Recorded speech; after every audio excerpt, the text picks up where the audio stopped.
Hey, VSauce, Michael here. Hey, hi, When Michael. something becomes part of the past, can it ever truly be experienced again?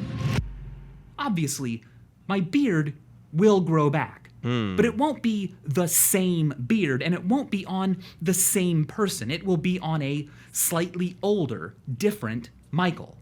But of course, the bearded Michael of the past isn't completely gone. No, he still exists in our minds as a memory, and in the form of records of the past. Yo, this dude is so dope.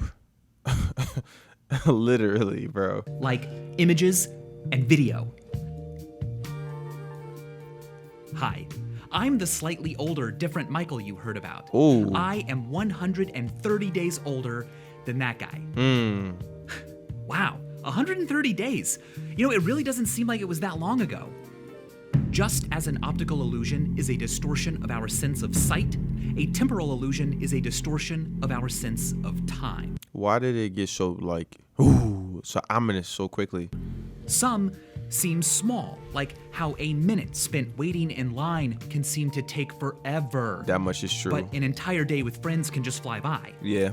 Some seem deeper, like the uncanny feeling we get from recordings that make people from long ago seem more real than usual.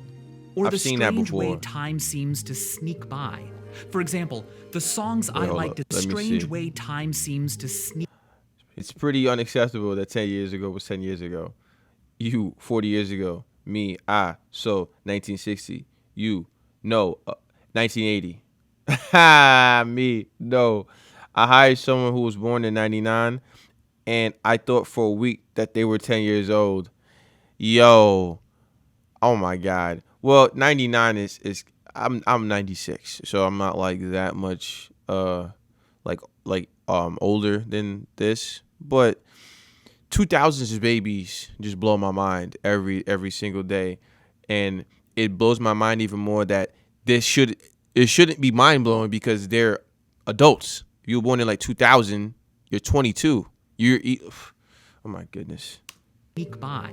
For example, the songs I liked as a kid, Wannabe, Mbop, Semi-Charmed Life, are Hey. as old to kids born today as the literal oldies were when I was born. How can that be true? Ooh. Am I really that old now? I mean, I shouldn't be surprised. I know how time works, but yet I don't. Far from being just mistakes, these illusions are the edges of another dimension of space-time. Okay. Not one given to us by physics, not one given at all, but one made by our minds. Let's begin with the different ways there are to feel time. Actually, Feel time. sitting down and consciously tuning into the passage of time as it happens is called feeling time prospectively. You can't do that to time that's already happened, except you can. If I were to ask you, without looking, to guess how long you have been watching this video, you'd probably be able to come up with a guess you were reasonably confident in. Well, you 2 minutes and 40 seconds. 28 seconds. Damn it, I was sort of close. I overestimated. arrived at that guess by feeling time retrospectively, by measuring it as it appears in your memory. Now, with that in mind, we are ready to approach our first illusion, the holiday paradox. Okay. A What is this? 4-hour delay at the airport before your holiday can feel unbearably long while it's happening. Right. But once you arrive, an exciting day at your destination can seem to fly by. Those feelings are all prospective timing. A week later, retrospectively, the delay often feels like a blip in your mind, and the day of sightseeing feels like a much longer, bigger part of your life. These are the long-short and short-long patterns of felt time. Which one you feel depends on whether what you are doing is empty or full.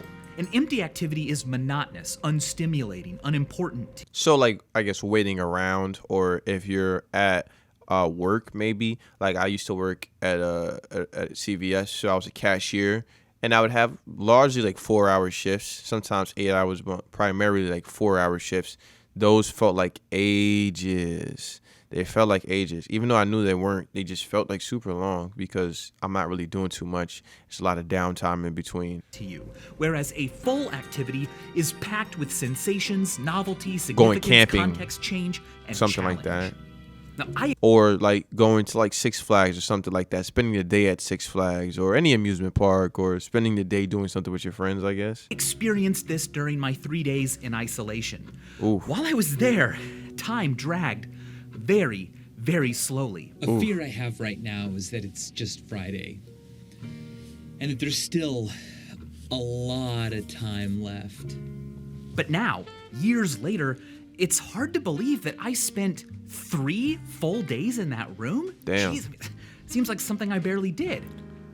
Well, it's believed that prospective time feels fast when an activity is full because you're not busy thinking about time. Yeah. If you're not attending to it, you're busy with something else, well, Right. you won't notice how much time has passed. Yeah. But to understand Yo, does anybody notice how the music like just subtly changes in between? That's something I picked up on the last one. Granted, I'll be honest with you, I've been watching VSauce videos for like years now, you know what I mean? But I never noticed that until the last reaction I did about do people look older? Did people look older, I should say? retrospective illusions, let's ask a different question. Does time speed up as we get older? Many of you may feel the same way. Looking back, my childhood feels like it lasted so long. But my 20s went by faster, and my 30s are going by even faster than that. A popular explanation is the proportion theory. It suggests I'm not done with my 20s, but my 20s definitely have been, I feel like they've been going on for a while.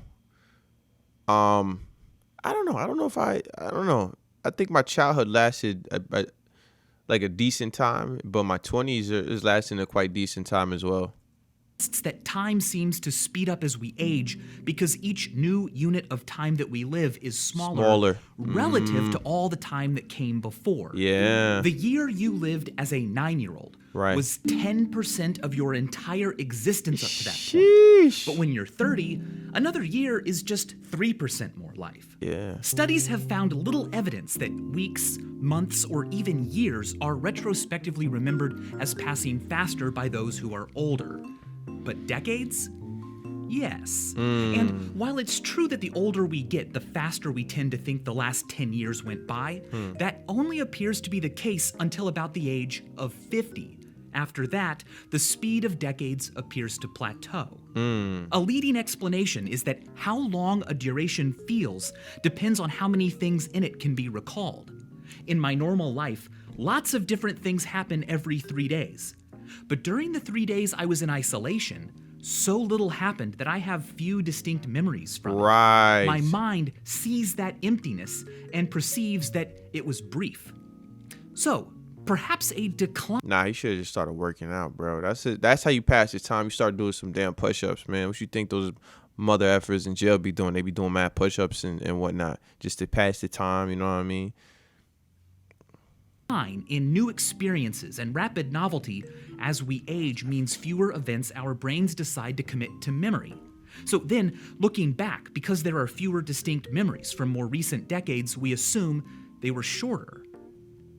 You know, reflecting on all of this, it's striking just how many moments are forgettable. Just out of curiosity, depending on, you know what I mean, the age of whoever it is that's watching, like, let's just say you're in your 20s.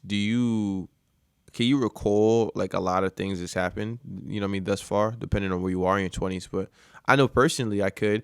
I think music is like a good indicator. I can track like around what I was doing around what time, depending on the music or whatever the case is. That's one of the ways that I can keep track of, I guess, time.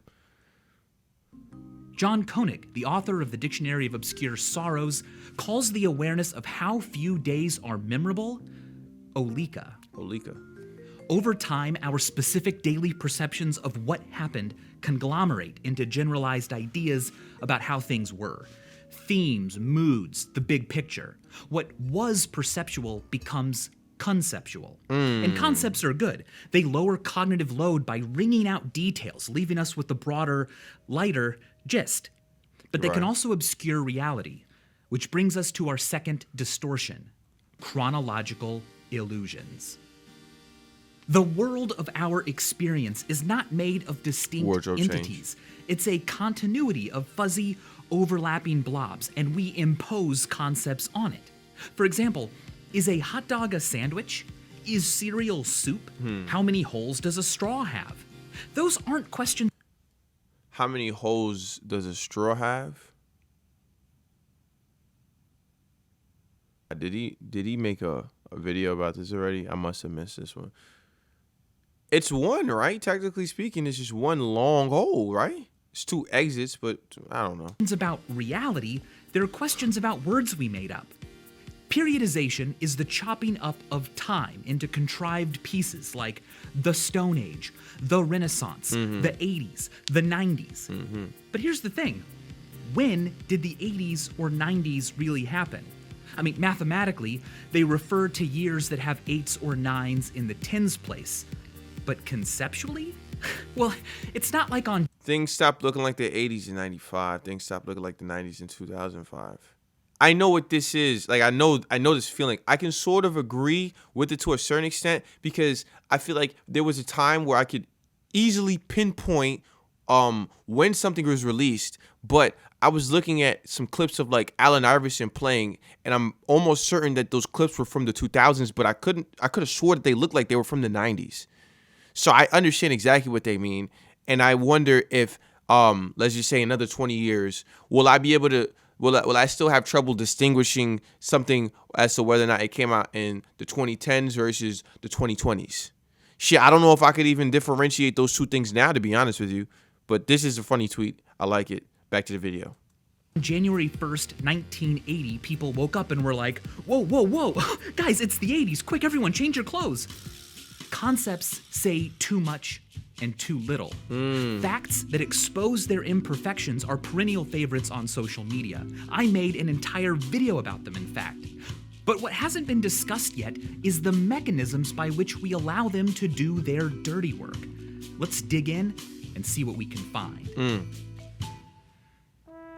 If I asked you to lay down on the floor of a windowless, clockless room and get up after you thought a minute had passed, you'd probably do a pretty good job. Yeah. But if I asked you to get up after you thought 10 years had passed, that'd be hard. Very. We lack an ability to sense and grasp long periods of time. Yeah. Also, we can't remember everything that happens. So instead of comprehending history's correct scale and structure, I believe that our minds often just use how we think about past events to place them relative to each other in time. One way we do this is through what I call the conceptual comparison heuristic, a technique whereby we use the similarity of elements in our conceptions of things to judge their temporal distance. If our concepts of two things suggest wildly different times, it's natural to assume that a lot of things happened between them. And if a lot happened, the duration separating them must be large. Alternatively, if our concepts aren't too different, the time between them must be bare of events, and so it feels brief. It's not a bad strategy, but tyrannosaurs died out 66 million years ago, and when T-Rexes began roaming the Earth, stegosaurs had already been extinct for more than 80 million years. Oh, wow. To a T-Rex, the Stegosaurus was even more ancient than we think T-Rexes are. Right. Here's another example. When we think of Marilyn Monroe, we think of a young woman, old Hollywood, mid-century glamour, Americana, black and white. When we think of the Queen of England, we think of an old woman in color in England and news headlines. Because those conceptions are quite different, we mentally place each woman in a different time. So it can come as a surprise to learn that they were both born in the same year. I mean, I guess that has a lot to do with the fact that Marilyn Monroe passed, you know, and the Queen. I feel like if I can't say definitively, but I think most of the pictures that are in circulation of the Queen have been taken within the last, let's just say, 20 to 30 years. So that's largely what we see. I was, you know what I mean, I don't know with anybody who was around before, you know what I mean, like, let's just say the 80s, you know what I mean, when you saw the Queen or whatever the case is, if you even saw the Queen that frequently, you would be able to say, oh, no, I remember when she looked like X, Y, and Z. But someone like me who's like, you know, a baby pretty much, all I know is the Queen being old. Marilyn Monroe is young because Marilyn Monroe was his life was cut short. So that's my understanding of it. Similarly, it can be surprising to learn that Anne Frank and Martin Luther King Jr. were also born in the same year. Oh, shit. And if they were alive today, they would both be younger than the Queen of England. Damn. When Harriet Tubman was born, Thomas Jefferson was alive. Oof. And when she died, Ronald Reagan was alive. This is surprising to many of us because our concepts of these people are... Wait, hold up. How old is Ronald Reagan, bro? How old is he? Oh my God. Like, he's like, what? Anchored to them as adults. But Harriet Tubman was a 4-year-old when Thomas Jefferson died, and when she died, Ronald Reagan was a 2-year-old.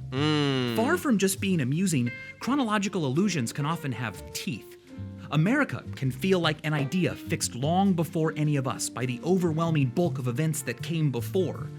But Barbara Walters has been alive for more than a third of America's entire history. And if you were 25, you have already lived through and been a part of more than 10% of America's history. If I'm 25, well, at the time of this video, I wish it might have been like a year ago. Well, wait.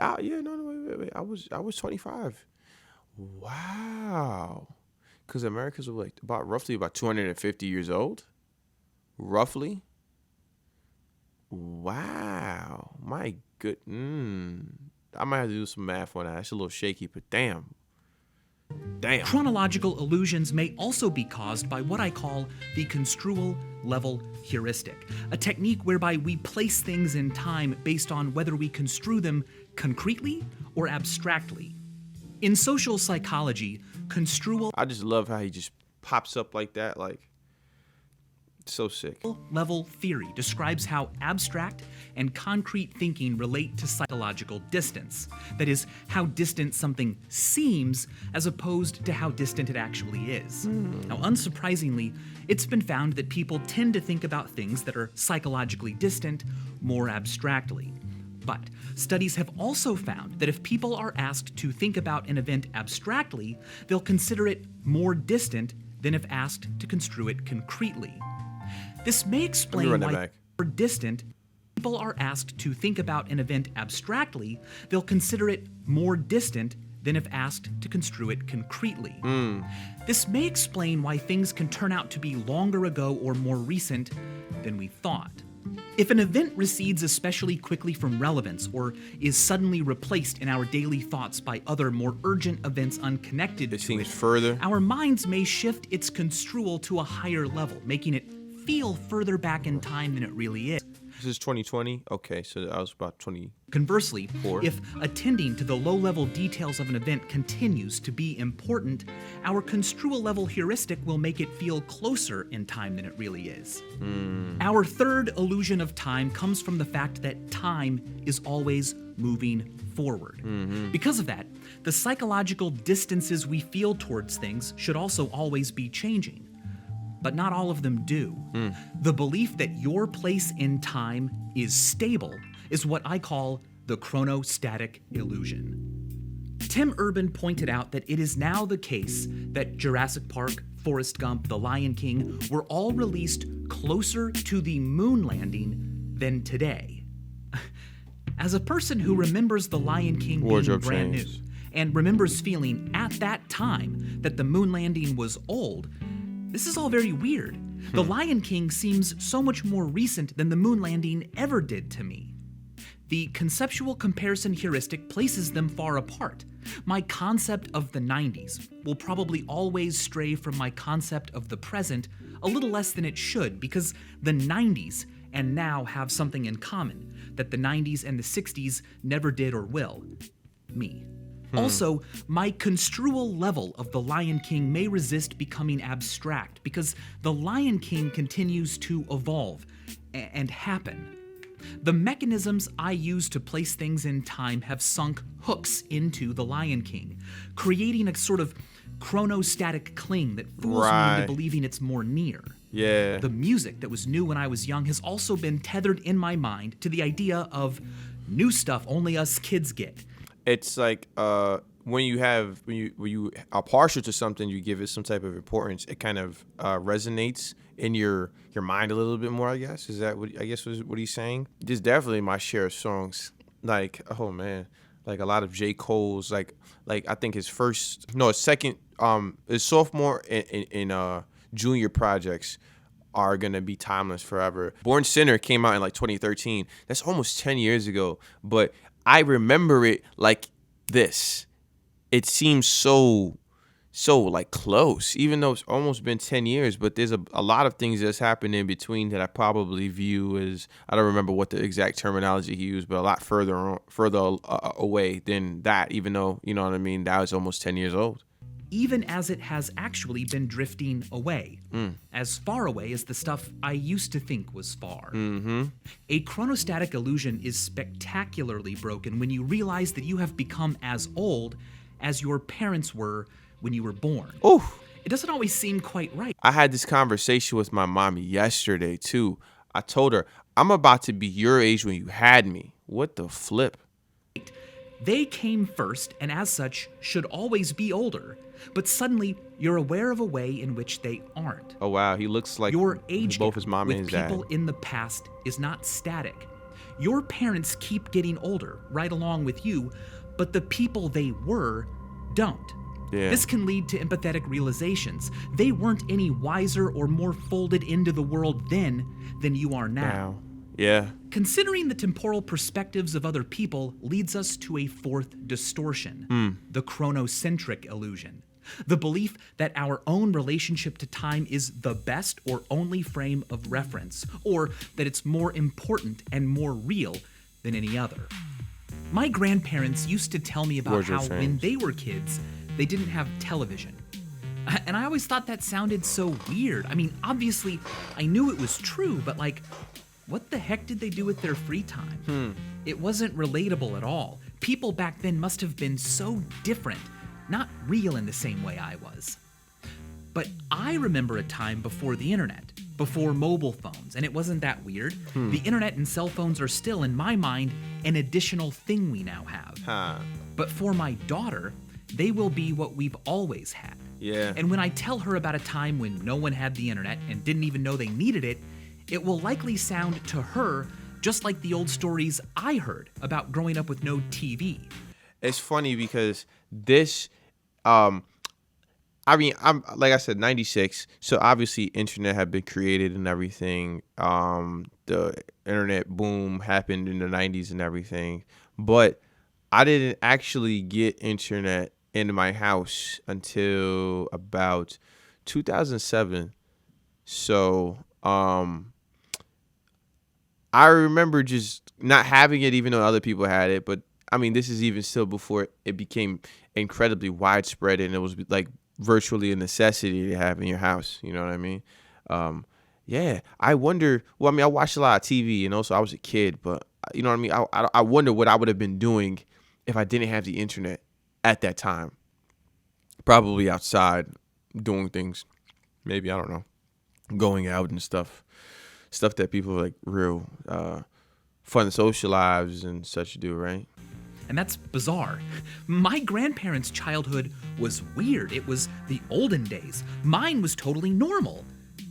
Protagonist syndrome is the belief that... Don't let TikTok get it. Oh, yeah, I mean, they probably did watch. Everybody on TikTok has made a video about protagonist syndrome or main character syndrome or whatever. It's definitely watch this video. You are the main character of the universe. Yes. Recognizing that you aren't is what John Koenig famously called Sonder. The realization that other people, like that stranger over there you will never see again, have full lives, just as important and consuming to them as yours is to you. Yeah. I'd like to add to protagonist syndrome the concept of ab ovo syndrome. Ab ovo means from the egg, from the very beginning. In literature, it describes a story that begins at the start, ab ovo, as opposed to in the middle, in medias res. Ab ovo syndrome is the belief that the movie of the universe began when you began, that the times of your life are the plot and contain the climax, and that everything before you was just backstory. Everything after, merely sequels. Yeah. When you realize that that's not true, that you were not born ab ovo, but in medias res, that you'll die before the credits, and that everyone who has ever lived was a fully fleshed out protagonist in their own minds, Yeah. that feeling is what I call chronosonder. Sonder not just for people over there, but for people over then. Overcoming the chronocentric illusion isn't always easy. It doesn't help that people from the past are finished. Unlike us who still have choices to make, they tell the same story over and over again. They're also separated by barriers made of their own evidence. The world wasn't actually black and white in the past, and it didn't suddenly become vertical in the present. I like that. That was a nice touch. It didn't suddenly become vertical in the present. Obviously, we all know that, but the arbitrary technical properties of a time's recording media can influence our perception of the past nonetheless. If silent films didn't look so much different from what could be done just a few decades later, would it be nearly as surprising to learn that Charlie Chaplin lived long enough to watch Star Wars? When I was in high school, I saw 2001's Pipe Dream for the first time, and it blew my mind. My friends and I honestly believed that it was a real thing someone had built. But recently, I looked it up on YouTube, and I was like, this is clearly a computer animation. Shit. What the heck was wrong with us? And what do you know? The top comment was exactly that sentiment. Our perception of the past is constantly evolving as technology does. And that's significant. We don't just think about the past, we also think about the past. Ooh. What does he mean by that? The material properties of an artifact can influence our relationship with what came before and push it further away. Faded yellowy color, sepia, SD pixelated video. Technological features can make the past seem like it was never as real as the present. But some kinds of evidence collapse that chronocentric divide. One way they can do it right now is by being demotic, ordinary, personal, candid. Such recordings are much more similar to the media we exchange with each other right now in the present. This footage of people goofing around in a 7-Eleven in 1987 has more than 6 million views, not just because of nostalgia, but because it's like visiting past people in their natural habitat. Oh, wow, that's pretty cool. At a time zoo. This isn't some pageant This actually looks like it could have been shot in the 90s, too. with timeless ambitions. It's a view out the window of a I guess the wardrobe and everything kind of gives it away a little bit more, and the hair. time machine they don't know is there. Another way evidence can corrode chronocentric illusions is by containing a convention more normal than we expect. People in old photos look like serious robots because back then you had to stay in the same pose for a long time to get a picture taken. But also, stay in the same pose for Damn. She's definitely wearing a girdle. You see how unnatural, like her unnaturally small her waist is? Like, geez. a long time to get a picture taken. But also, a long-standing Hey, that's lit. I like this. This is kind of fly. They've been doing these kind of pictures for ages, huh? trope in the world of images up to that point was that smiling or looking goofy wasn't a sign of happiness, but of drunkenness or stupidity. Wow. But every so often, this image pops up online, and people vehemently debate whether it's actually old or not. Sure, it's black and white, but the expression seems too normal to really be on a person from the past. That's an old It picture. is, however, actually an honest-to-gosh picture taken in the early 1900s. Why wouldn't it be? One of the earliest known photographs of a human smiling, in fact. Oh, wow. The juxtaposition of an expression someone today might make. My boy got some rice. Why wouldn't he be smiling? He's happy as hell, man. With a medium that suggests a technology of the past creates an opportunity for chronosonder. I love the The music. subject is both dead and undead, gone, but not as unrelatably far as we may have thought the past was. Finally, the chronocentric divide can fade when we find the past captured in a medium that was rare at the time but more common now.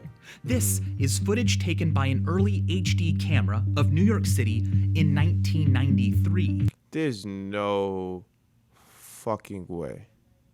I've been trying to you know what I mean, restrain myself from cursing. I've cursed a few times, but this doesn't even make sense. This looks like it was, well, the car is old. No, because that Newport ad is definitely old as hell, bro.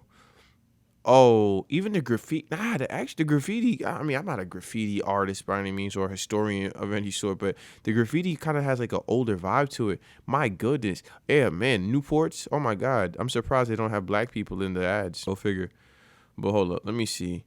The way that they're dressed is still, yeah, the cars are old. Taken by an early HD camera of New York City in 1993. Oh, man. It's pretty cool, but there's something almost uncanny about it. Yeah. Watching it isn't exactly like time traveling back to 1993, but it looks more like video taken today than many of us expect. Yeah. It's like peering through a telescope. We can see them, but they can't see us. What makes it HD? Jeez. Did they remaster it or something like that? Because this looks like it could have been shot. They appear closer, recently. more actual than usual. We lean in to get grasps of what it was like. That's part of the allure of time travel. As L.P. Hartley said, the past is a foreign country. They do things differently there. But it hasn't always been that way. Time travel wasn't a common feature of fiction until the 19th century. This that Not VSauce because people music. hadn't thought of it before, they had. But the past and future weren't rich with interesting destinations in the same way they are to us now. In the year 1008, it wasn't an insult to call someone 1000 and late. 1,000 years ago, the culture and technology around you was unlikely to be foreign to your parents, or grandparents, or great-grandparents. Right. And outside of an act of God or gods, you didn't expect them to be foreign to your children or their children either. 1,000 years ago, there were no 80s parties because the 980s weren't interestingly different. Pre-modern societies viewed the present as a Ooh. Oh man, nah, that's throwing me for a loop, man. That just kind of goes to show like how much rapid changes happen within. We could do the last 200 years, but we could even go further and just say the last like 100 years. The amount of change that's happened has been like rapid, and you know what I mean? And not just on a technological sense, but culturally, there's like massive cultural differences between, like he said, the different decades. And obviously technology has a portion in shifting the overall culture and you know, the norms and everything. But damn, like 1,000 years ago, bro, your grandpa was doing the same shit that your grandkids was doing. You know, that's wild. Like, what the flip? A continuation of the past. Changes were interpreted as temporary disturbances of the natural state. But today, we see the present as something special. Change is significant enough and rapid enough now that we would imagine ourselves quite differently had we been born 10 years earlier or later. Yeah. Zachary Sayre Schiffman points out, we fail to realize that people before the 18th century did not see themselves this way. Instead of having a history, they regarded themselves as having an unchanging nature or essence, whose full realization might be impeded or impelled, but not otherwise shaped by events. Nostalgia existed, but for moments and places gone simply because they were prior to or away from here and now, not because they were fundamentally different and categorically irretrievable.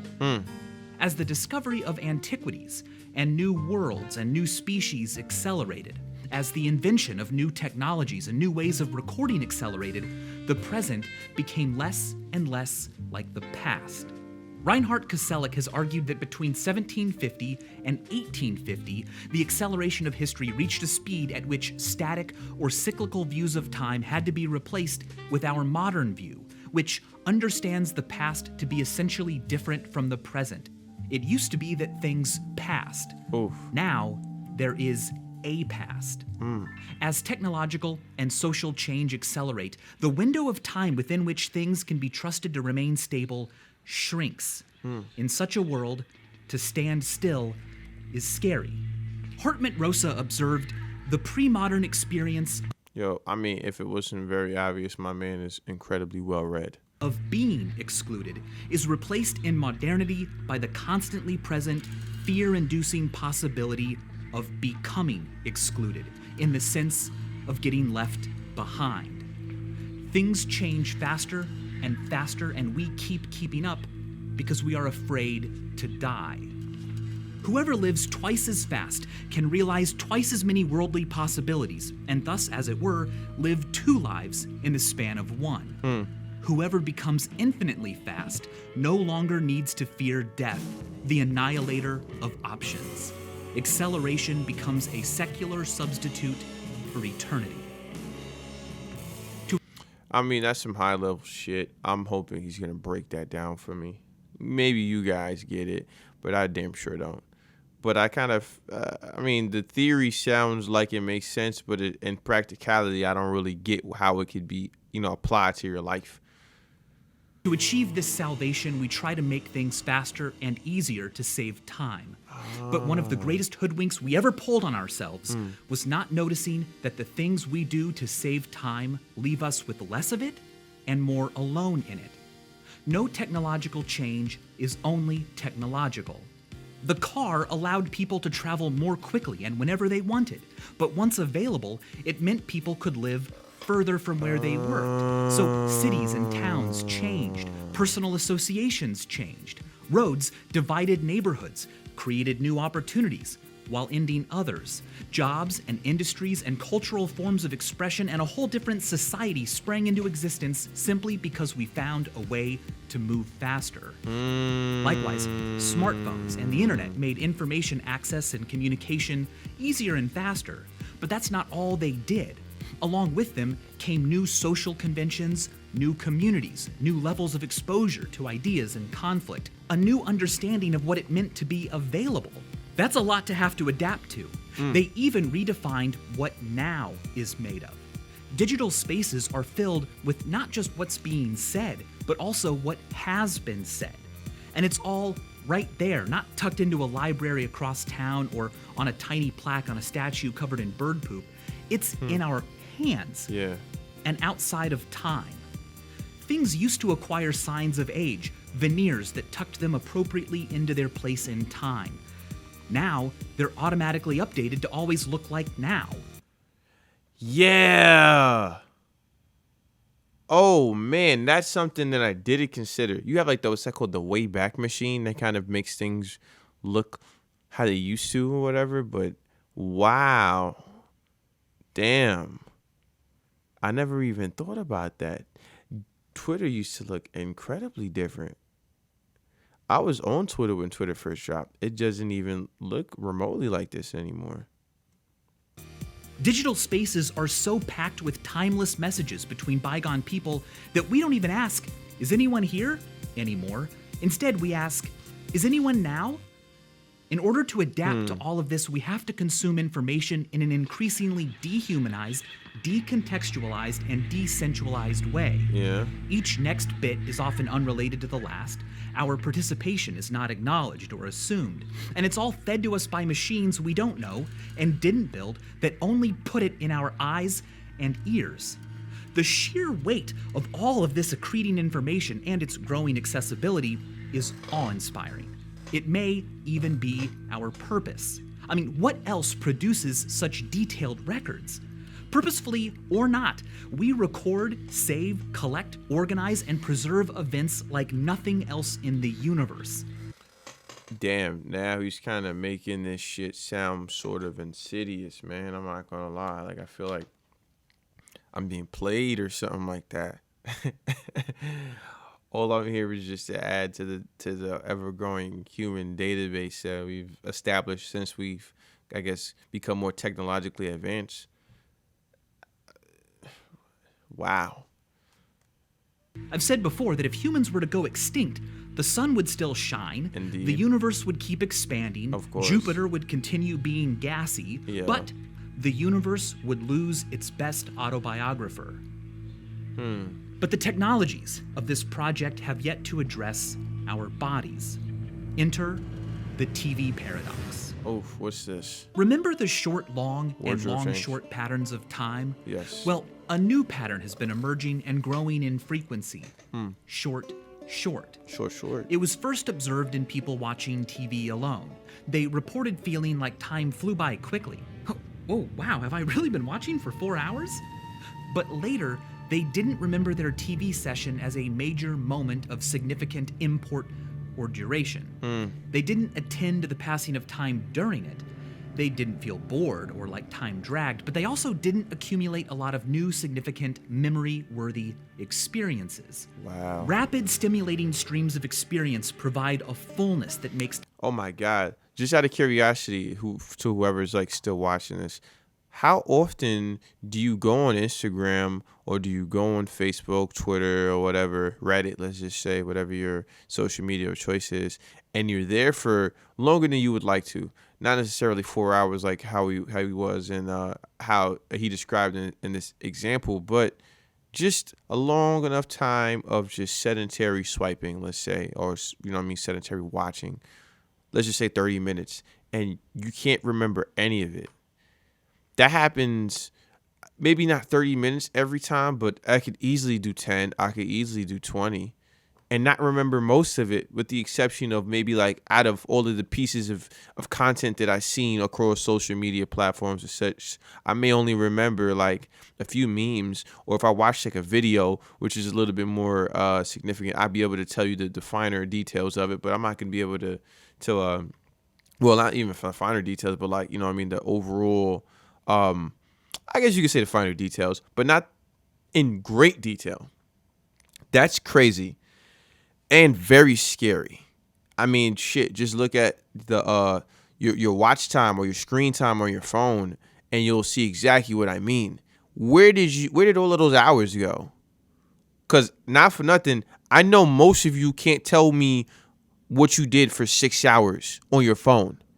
You won't be able to recall 6 hours worth of scrolling, whatever. You might be able to just kind of piece together things here and there. Whew, my goodness. Time fly by, but fractured, desensualized, one-way experiences feel unconnected to ourselves and our larger life histories. Retrospectively, they don't fill up a lot of space. They burn our time on both ends. It feels shorter during and after. Interestingly, short has not been found when people engage with content they have connections with. For example, things they own memorabilia of, made friendships through, attended conventions about. So the pace of life may be taking your life from you, but standing could give you your life back. Oof. In the future, we will surely find other ways to overcome I'm not with the standing still, respectfully. I'm just not my vibe. the negative side effects of the faster experiences we crave. The development of digital media that engage the other senses, more linked as they are with long-term memory, or that build contexts for us could help. So could surgical solutions, like removing the parts of the brain that make us not like doom scrolling. Probably first, any anxieties will be recognized as a condition treatable with medication. Now, this is all to say that we live in a transitional period. The conquest of space made the world smaller, and now the conquest of time has made our lives smaller. We live after the conquering of time, but before its resurrection. In the meantime, make some time for time to control you. Be bored, miss out, fall behind, feel time passing. Lose track of time while experiencing only what your body can alone. You might not have the time of your life, but you'll have more time of your life. I'll see you next time. And as always, thanks for watching. Oh, man. My goodness. Listen, man. These are some really dense topics. Every time he touches, I would say wax, but he's not rapping, and we don't really ever touch wax anymore. But let's just say, for saying's sake, every time he touches wax, he drops something that's really dope. And I love that. And I understand why he takes so much time in between uploads, because I would imagine that these concepts take quite a bit of time in order to come up with, in order to give, I guess, the proper fleshing out. And I really appreciate it. It always makes me think about things. I mean, truth be told, I probably only ever understand about like 60% of what he says, at least in depth, but the concepts kind of are, upon his breaking it down, become simple enough. But damn, like, at least in particular, the whole shit about maybe it's our jobs to just record what's going on. We're like the ultimate first. What was in social studies they used to tell us the secondary sources like newspapers and shit, but primary sources I believe were like writings on it, or whatever the case is, or no, news clippings and stuff were firsthand were primary sources, and secondary sources were like writings on it after the fact. We're like the ultimate primary source. We're doing everything in real time. I can only imagine what anthropologists like 20 years from now are going to detail about us. You know, I'm somebody who has I'm really fascinated by time. I'm really fascinated by errors and periodizations, as I believe he said the term was. And I remember I watched when I was like super young. I had watched like the top 100 songs about the 80s. And from that point on, I watched a little bit too much VH1, if that wasn't already aware. But if that wasn't, excuse me, not aware, but clear. But I always found the retrospective of time periods incredibly interesting.